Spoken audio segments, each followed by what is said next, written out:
नमस्कार दोस्तों, स्वागत है आपका आपके अपने चैनल द लर्निंग कैपिटल में। मैं हूं अभिषेक और आप देख रहे हैं general science practice test series based on NCERT का अगला पार्ट। तो चलिए शुरू करते हैं और देखते हैं आज का अपना पहला प्रश्न।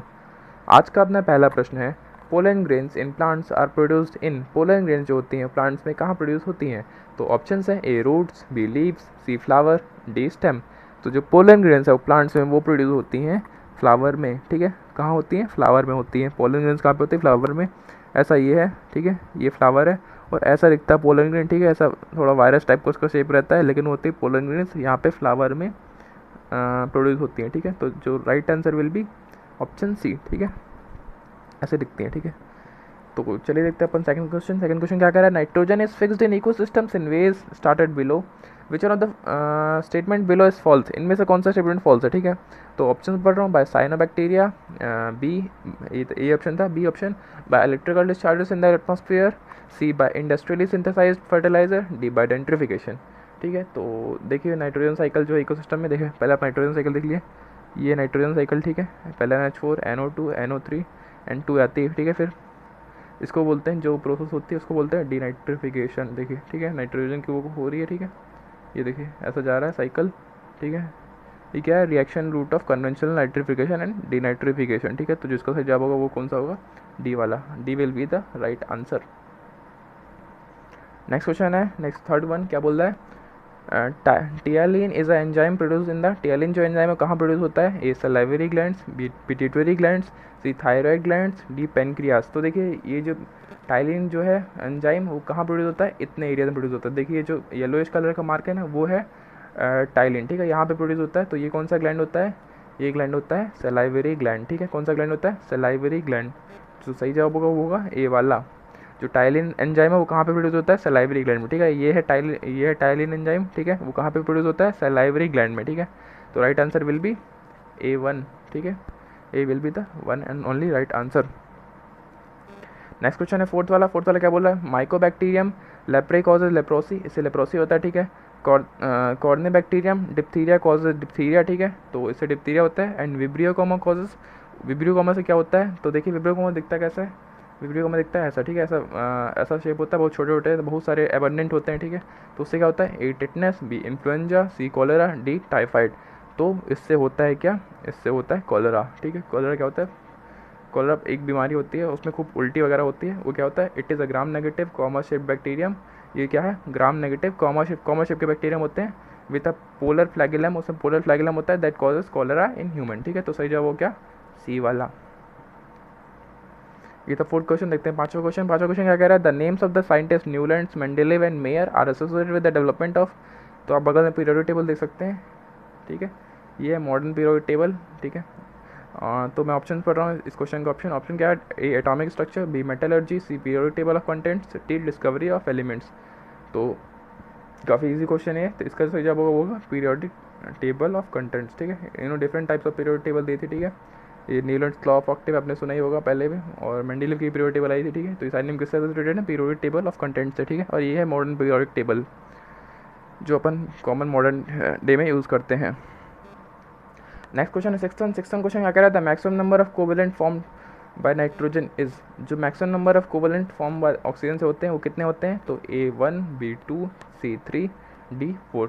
तो इससे कितने होते हैं? Maximum number of covalent bond form by nitrogen is 4। ठीक है, जिसका सही जवाब होगा 4। 4 बॉन्ड फॉर्म होते हैं। ठीक है, ये ठीक है, 4 बॉन्ड फॉर्म हो रहे हैं ना। ठीक है,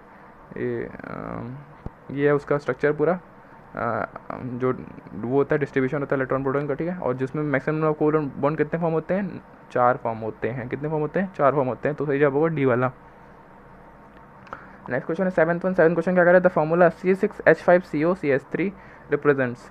ठीक है, तो ये फॉर्मूला क्या रिप्रेजेंट करता है? किसको रिप्रेजेंट करता है? तो ऑप्शन पढ़ रहा हूँ मैं। ए एसीटोन, बी एसिटिक एसिड, सी एसिटोफेनॉन, डी फेनिल एसीटेट। ठीक है, तो आप देख सकते हैं ऐसा स्ट्रक्चर बनेगा। जो ये फॉर्मूला है इसका स्ट्रक्चर कैसा बनेगा?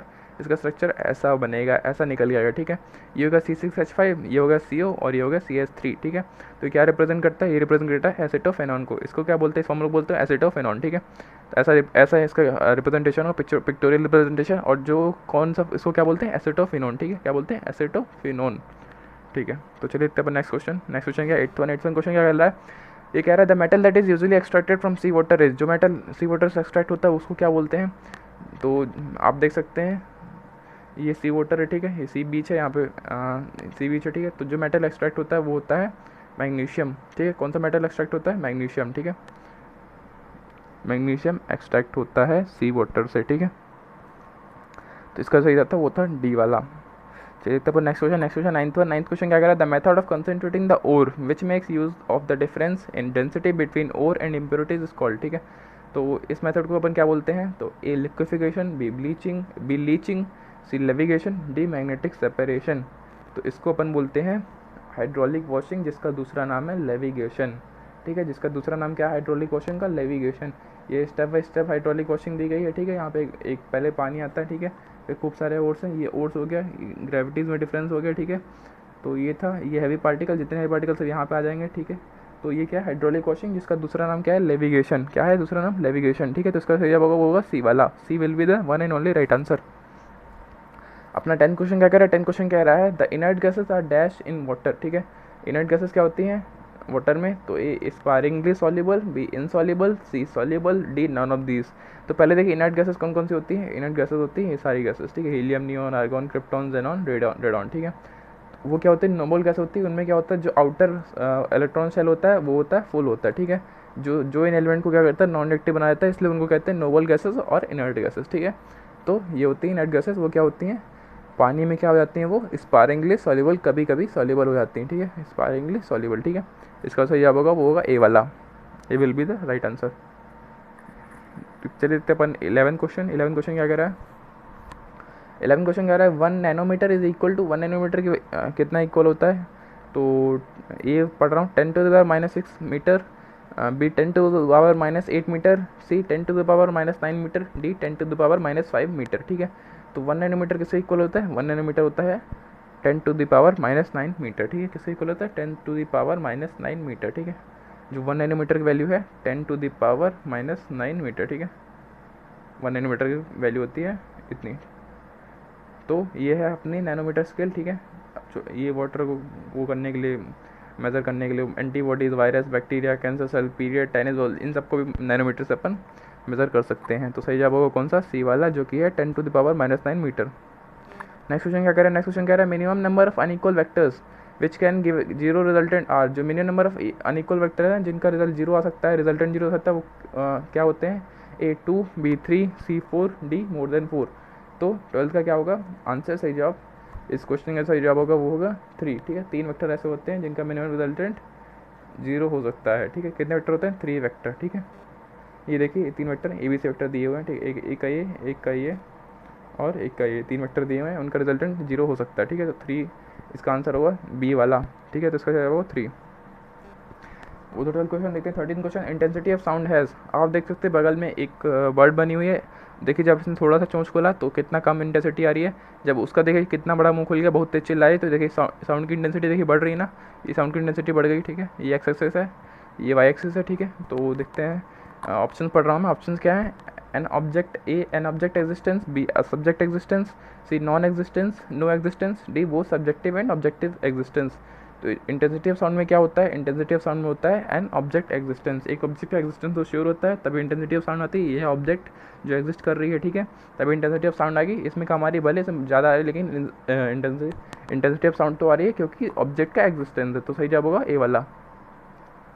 देखते हैं अपना नेक्स्ट क्वेश्चन, और ये है second last question. Rain is falling vertically downwards to a man running eastwards, rain will appear to be coming from. एक रेन कहाँ जा रही है, वर्टिकली डाउनवर्ड गिर रही है, ठीक है, to a man running eastward, एक मैन ईस्टवर्ड में दौड़ रहा है। The rain will appear to be coming, उस आदमी के लिए तो रेन किस तरफ से आ रही होगी। तो मैं ऑप्शंस पढ़ रहा हूँ, A east, B west, C north east, D south east. तो देखिए क्या होता है, विथ वर्टिकल एंगल, वो वर्टिकल एंगल पे रेन दौड़ रही है, ठीक है, और आदमी कहाँ दौड़ रहा है, ईस्टवर्ड पे। तो रिलेटिव वेलोसिटी क्या होगी, इंक्लाइन होगी, और appear to be coming from east. देखिए with vertical angle the relative velocity will be inclined and appear to be coming from east, ठीक है। तो क्या होगा, so the rain will be coming from east also. इसका सही जवाब क्या होगा, ए वाला होगा, ठीक है। कौन सा होगा, ए वाला होगा, east will be the right answer. देखते हैं अपन आज का आखिरी क्वेश्चन। आखिरी क्वेश्चन क्या बोल रहा है, आखिरी क्वेश्चन बोल रहा है in which of the following industries mica use as a raw material, ठीक है। इनमें से कौन सी इंडस्ट्री में माइका को रॉ मटेरियल के रूप में यूज़ किया जाता है? तो मैं ऑप्शन पढ़ रहा हूँ। A cement, B glass and pottery, C iron and steel, D electrical. तो इसका जो सही जवाब होगा, माइका को कहाँ पे यूज़ किया जाता है? माइका को यूज़ किया जाता है इलेक्ट्रिकल इंडस्ट्रीज में एज अ रॉ मटेरियल। आप देख सकते हैं यहाँ पे माइका होगा, ये माइका का टेप लगा हुआ है। इट इज़ एन इंसुलेटर, ठीक है। तो इसको किस इंडस्ट्री में यूज़ किया जाता है? इलेक्ट्रिकल इंडस्ट्री में यूज़ किया जाता है। सही जवाब होगा डी वाला। तो ये था आज का हमारा आखिरी क्वेश्चन। ऐसे ही प्रैक्टिस टेस्ट सीरीज़ को देखने के लिए, बेस्ड ऑन एनसीईआरटी थी ये सीरीज़, इसको देखने के लिए हमारे चैनल को सब्सक्राइब कीजिए और ज़्यादा से ज़्यादा लोगों तक शेयर कीजिए और कमेंट करके बताइए कैसा था वीडियो। अच्छा लगा तो लाइक करिए।